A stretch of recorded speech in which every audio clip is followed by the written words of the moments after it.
క్రీస్తునందున్న ప్రియులకు ప్రేమతో వందనాలు తెలియజేయుచున్నాను. జనవరి నెల 5వ తేదీ 2025. ఈరోజు దావీదు గారి ద్వారా దేవుడు మనకు చేస్తున్న వాగ్దానం ఏమిటనగా, కీర్తనల గ్రంథము 34వ కీర్తన 4వ చరణం. నేను యెహోవా యొద్ద విచారణ చేయగా ఆయన నాకు ఉత్తరమిచ్చెను. నాకు కలిగిన భయములన్నిటిలో నుండి ఆయన నన్ను తప్పించెను. ఆమేన్. నా ప్రియమైన సహోదరి సహోదరులారా, దావీదు గారి జీవితం ఎన్ని భయంకరమైన శ్రమల గుండా నడిచిందో మనకు బాగా తెలుసు. నిజంగా దావీదు గారి జీవితంలో ప్రశాంతమైన దినాలు చాలా తక్కువ. కొన్నిసార్లు పిచ్చివానిగా కూడా ప్రవర్తించాడు.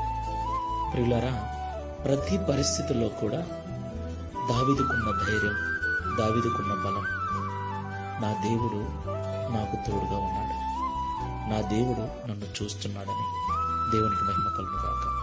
తనకొచ్చిన ప్రతి బాధలో, తనకొచ్చిన ప్రతి శ్రమలో ఆయన దేవుని యొద్ద అడిగినప్పుడు, అయ్యా ఈ బాధ ఎందువలన వచ్చింది, దీనికి అంతమేమిటి, దీని పరిస్థితి పర్యవసానం ఏమిటని అడిగినప్పుడు దేవుడు ఆయనకు ఉత్తరమిచ్చి ఆయనకు కలిగిన భయాలన్నిటిలో నుండి దేవుడు తప్పించాడు.